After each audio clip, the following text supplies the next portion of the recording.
Salut, c'est Zera. Aujourd'hui, jour 4 du calendrier de l'Avent, où tous les jours, je vous présente un manga que j'ai bien aimé cette année. Et je vais vous présenter, l'attaque des Titans.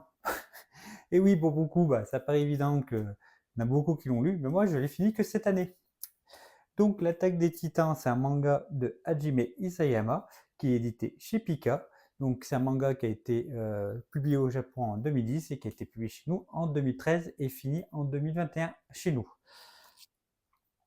Du coup, de quoi ça parle Attaque des Titans? On va suivre en fait Eren, ce jeune garçon qui va se retrouver dans un monde, qui vit dans un monde où c'est la fantaisie et qui est envahi en fait de titans. Et les humains, pour se protéger des titans, ont construit une grande ville avec des grands murs tout autour.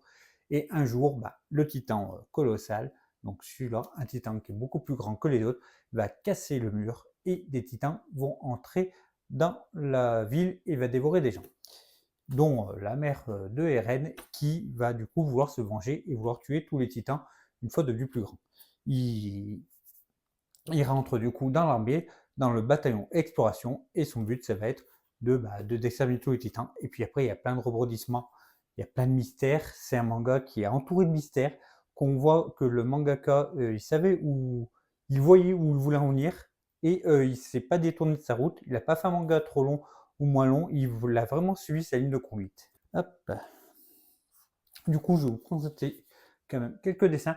Alors moi, j'ai la version 10e anniversaire du manga, donc du Thomas, et qui a été du coup, les dessins ont été retravaillés parce que le mangaka était assez débutant au début, c'était sa première série, et le dessin était beaucoup moins joli que dès qu'il a terminé, il a pu améliorer son style de dessin. Hop, et du coup, voilà, on peut voir à peu près, voilà, ça c'est ce qu'ils appellent l'épisode 0, c'est ce qu'il avait donné à son éditeur pour pouvoir après pouvoir publier son manga. Donc c'est un peu le brouillon entre guillemets de l'attaque des Titans. Donc on peut voir un peu le dessin qui s'est quand même vachement amélioré, hein.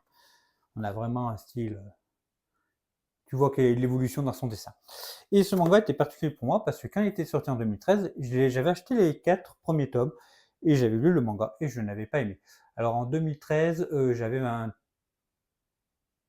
ans, j'avais 20 ans, et peut-être pas assez mature, ou alors moi dans le délire manga, etc. Mais je n'avais pas aimé, et ça dormait dans mon mangathèque pendant 10 ans. Et puis vu que je relisais un peu tout ce que j'avais, je suis bon, on va laisser une autre chance à l'attaque des titans. Et ben c'est devenu un manga que j'ai beaucoup aimé. Je comprends l'engouement qu'il y a dessus, qu'il y avait dessus, donc vu que c'est terminé, je comprends que l'engouement qu'il y avait dessus. Donc pour moi c'est un manga, c'était génial. Donc, que je recommande. Et voilà, ça sera fini pour le jour 4, donc pour la présentation d'un manga que j'ai aimé cette année. J'espère que ça vous a plu. Donc, on se retrouve demain pour jour 5. Et puis voilà, allez, on enchaîne. À demain, la bise!